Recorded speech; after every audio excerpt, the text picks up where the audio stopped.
जय हिंद दोस्तों, स्वागत है आपका हमारे YouTube channel target classes Shahdol में।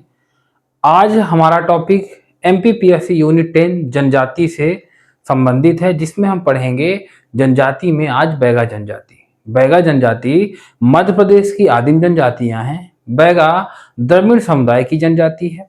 यह जनजाति मध्य प्रदेश की 3 अति पिछड़ी जनजातियों में से एक है। याद रखिएगा, बैगा जनजाति जो है सबसे पिछड़ी जनजातियों में से मानी जाती है। बैगा गोंडों की उपजाति है। ये स्वयं को जंगल का राजा या प्रकृति का पुत्र मानते हैं। बैगा जनजाति को धरती पुत्र या बिछावर के नाम से जाना जाता है। तो आज हम पढ़ने वाले हैं बैगा जनजाति के बारे में, जो कि अति पिछड़ी जनजाति की श्रेणी में आती है। बात करेंगे इनके भौगोलिक विस्तार की, तो बैगा जनजाति मध्य प्रदेश में मंडला, बालाघाट, सीधी, सिंगरौली और शहडोल जिलों में पाई जाती है। यह जनजाति सतपुड़ा एवं मैकाल पर्वत श्रृंखला के मध्य अधिक संकेंद्रित है। मंडला जिले का बैगा चक क्षेत्र बैगा के संकेंद्रण के लिए जाना जाता है। मध्य प्रदेश के अलावा यह छत्तीसगढ़ एवं झारखंड प्रदेशों में पाई जाने वाली जनजाति है। जनसंख्या की बात करें तो बैगा जनजाति की जो कुल जनसंख्या है वो 4.15 लाख है। याद रखिएगा, 4.15 लाख जो है इनकी कुल जनसंख्या 2011 जनगणना के अनुसार, जो राज्य की कुल जनजाति जनसंख्या का 2.71% भाग है।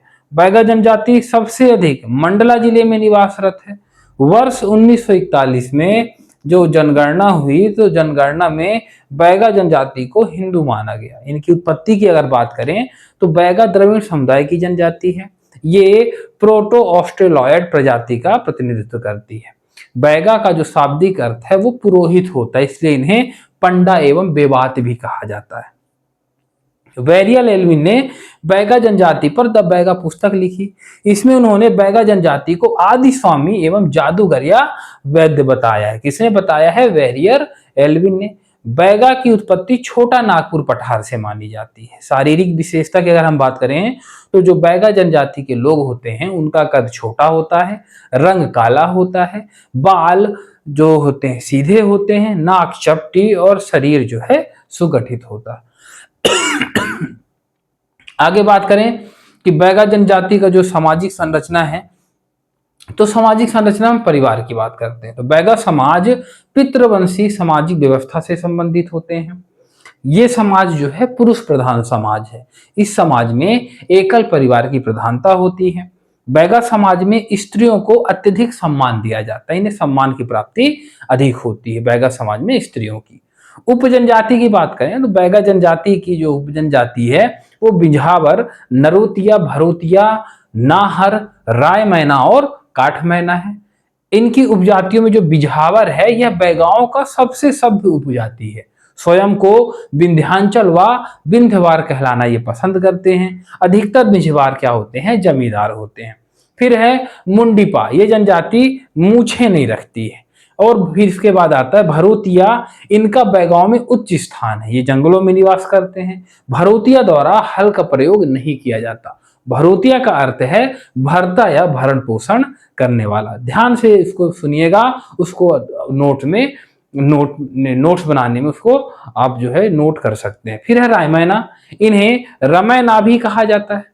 इसके बाद है कठ मैना या कोडवन, यह काठ पर अपना काम करते हैं। फिर है गोंड मैना, इनका स्थान सबसे नीचे माना जाता है बैगाओं में।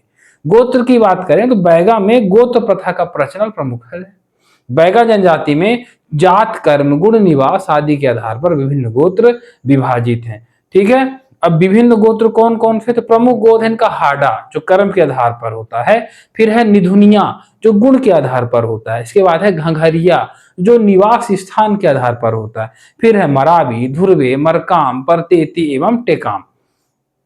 प्रत्येक जनजाति का एक गढ़ होता है जिसे जतका, जात एवं तत्का गढ़ कहा जाता है। याद रखिएगा, प्रत्येक जनजाति का जो गढ़ है उसे जतका, जात एवं तत्का गढ़ कहा जाता है।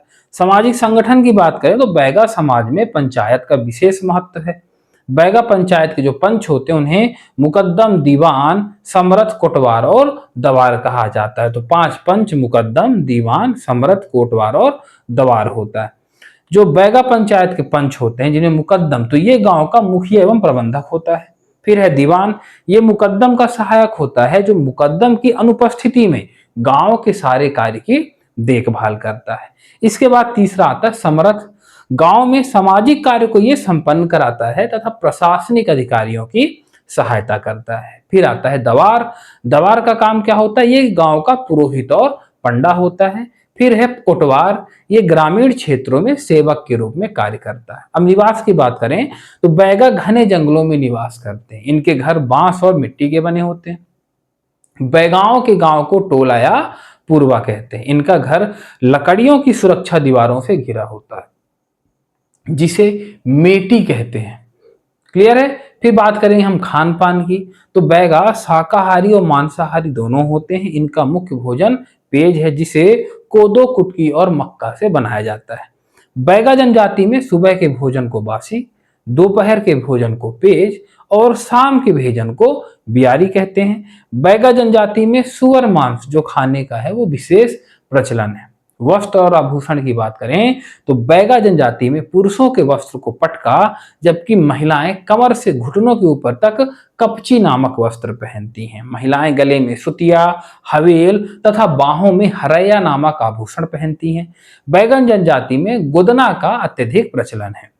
अब इन सामाजिक परंपरा की बात करें जन्म संस्कार की, तो बैगा जनजाति में शिशु जन्म को उत्सव के रूप में मनाया जाता है। शिशु के जन्म के समय सभी प्रकार के धान को मिलाकर रखने की प्रथा को बार दिना कहा जाता है। विवाह और विवाह प्रथा की बात करें तो बैगा जनजाति में सगोत्र विवाह वर्जित है। बैगा में बहुपत्नी प्रथा प्रचलित है। बैगा जनजाति के संदर्भ में करस कौआ की स्थापना विवाह के समय की जाती है। इस जनजाति में 6 प्रकार के विवाह का प्रचलन है। कौन कौन से, तो उधारिया विवाह, मंगनी विवाह, चढ़ विवाह, चोर विवाह, लमसेना विवाह और पैठुल विवाह। तो ये जो है विवाह के इनके यहाँ पर ये प्रचलन है। तो कितने प्रकार के, 6 प्रकार के। एक बार फिर से मैं बोल देता हूं, उधारिया विवाह, मंगनी विवाह, चढ़ विवाह, चोर विवाह, लमसेना विवाह व पैठुल विवाह। अब बैगा जनजाति में जो विवाह है जैसे उठवा विवाह, इसमें विवाह का खर्च वर पक्ष उठाता है, इसलिए इसे उठवा विवाह कहा जाता है। उधारिया विवाह क्या है, तो इस विवाह में युवक युवती बिना परिवार की सहमति के करीबी रिश्तेदार की सहायता से विवाह करते हैं। मंगनी या चढ़ विवाह, तो इस विवाह में लड़के का पिता कन्या के घर जाकर विवाह सुनिश्चित करता है, निश्चित करता है। फिर है चोर विवाह, इस विवाह में लड़का लड़की घर से भागकर विवाह कर लेते हैं, शादी कर लेते हैं। लमसेना विवाह, इस विवाह में लड़का लड़की के पिता के यहाँ रहकर उनकी सेवा करता है, इसे घर दामाद विवाह भी कहा जाता है। पैठुल विवाह, इस विवाह में लड़की अपनी इच्छा से विवाह हेतु लड़के के घर चली जाती है। तो इस तरीके से जो है बहुत सारे जो है इनमें विवाह का प्रचलन है। मृत्यु संस्कार की बात करें तो बैगा जनजाति में मृत्यु संस्कार हेतु दाह संस्कार के साथ दफनाने की प्रथा का प्रचलन है, जिसमें पहला है नहावल प्रथा, ये मृतक के अंतिम संस्कार में नगाड़ा बजाया जाता है। दूसरा है सामरा प्रथा, आत्मा की मुक्ति हेतु मुंह में सोने व चांदी का सिक्का रखा जाता है। इसके बाद हम बात करेंगे आगे कि बैगा जनजाति में कई सारे सांस्कृतिक परंपराएं भी हैं, जैसे नृत्य। तो नृत्य की अगर हम बात करें तो नृत्य में कर्मा है, सैला है, बिलमा है, भड़ोनी है, दादरिया है और रीना नृत्य है। अब कर्मा की बात करें तो इसमें युवा युवती टोली बनाकर गांव गांव जाकर नृत्य करते हैं। यह नृत्य विजयादशमी से प्रारंभ होकर 9 वर्ष तक चलता है। फिर है बिलमा, विवाह के अवसर पर इस नृत्य को किया जाता है। फिर है सैला, तो बैगा युवा युवती द्वारा ये किया जाने वाला नृत्य है। फिर है रीना नृत्य, यह महिला प्रधान नृत्य है जो मादर और टिमकी की थाप पर किया जाता है। फिर है परघौनी, बारात के स्वागत में किया जाने वाला नृत्य। फिर है झरपट नृत्य, यह कर्मा नृत्य का अंग है। इस नृत्य में स्त्री और पुरुष अलग अलग पंक्तियों में आमने सामने होते हैं। फिर है छेरता, मुखौटे का प्रयोग करके नृत्य किया जाता है। और अन्य नृत्यों में दशहरा नृत्य है, ददरिया नृत्य है, फाग नृत्य है। तो ये जो है बैगा जनजाति में किया जाता है। फिर बात करेंगे हम चित्रकला की, तो बैगा जनजाति अपनी चित्रकला की ये जानी जाती है। चित्रकला की प्रसिद्ध चित्रकार जोधैया बाई बैगा है। मध्य प्रदेश के उमरिया जिले की निवासी जोधैया बाई को पद्मश्री से भी सम्मानित किया गया है। उनकी मृत्यु 2023 में हो चुकी है। बैगा मुख्यतः गोंडी भाषा का प्रयोग करते हैं। गोंडी भाषा का प्रयोग करने के साथ में हम उनकी बात करें उत्सव और पर्व की, तो बैगा जनजाति में प्रमुख उत्सव बिदरी, नवा, फसल, रतौना, रसनावा और छेरता है। बिदरी की बात करें तो ये बुआई से पूर्व अच्छी फसल के लिए मनाया जाता है। नवा फसल, नई फसल के आगमन पर ये उत्सव मनाया जाता है। छेरता उत्सव की बात करें तो यह छोटे बच्चों को भोजन देकर मनाया जाता है। बैगा जनजाति का ये प्रथम पर्व कहलाता है। यह बुआई से पूर्व अच्छी फसल के लिए मनाया जाता है। फिर है रतौना या रसनावा, यह पर्व 9 वर्षों में मनाया जाता है। इसमें 9वें दिन मधुमक्खी की पूजा की जाती है। ये मुख्य रूप से मंडला जिले में मनाया जाता है। तो बैगा जनजाति संबंधित सांस्कृतिक महत्व हो गए। अब हम बात करेंगे बैगा जनजाति के धार्मिक जीवन की। तो धार्मिक जीवन, बैगा जनजाति के प्रमुख जो देवता हैं वो बूढ़ा देव, ठाकुर देव, दूल्हा देव, नारायण देव, बूढ़ी माई, ओझा, खेर माता, दलही देवी आदि हैं। बैगा साल वृक्ष को पवित्र मानते हैं जिस पर उनके प्रमुख देवता बूढ़ा देव का निवास स्थान होता है। अब हम अगर बात करें बूढ़ा देव, तो प्रमुख देवता हैं, साल वृक्ष पर उनका जो निवास होता है। जो ठाकुर देव होते हैं वो गांव के रक्षक होते हैं। और नारायण देव बैगा जनजाति के कुल देवता हैं। दूल्हा देव बीमारियों से रक्षा करने वाले देवता हैं। खेर माता ग्रामीणों की बीमारियों से रक्षा करती हैं। बंजारिन माई जंगल की देवी हैं और जानवरों से रक्षा करती हैं। बाघेश्वर देव खेती के देवता हैं। कुटकी काटते समय इनकी पूजा की जाती है। तो ये हो रही बात धार्मिक जीवन की। अब बात करें हम बैगा जनजाति के आर्थिक जीवन की, तो आर्थिक जीवन जो है इनका मुख्य व्यवसाय कृषि है। बैगा कृषि के अलावा मजदूरी व वन उपज संग्रह का भी कार्य करते हैं। बैगा जनजाति में जो स्थानांतरित कृषि है उसे बेवार कहा जाता है या बेवर कहते हैं। बैगा धरती को मां समझते हैं और धरती पर हल चलाना पाप मानते हैं। ये पोंडा कृषि भी करते हैं। बैल उधार लेकर की जाने वाली जो कृषि है उसे पोंडा कृषि कहा जाता है। क्लियर है?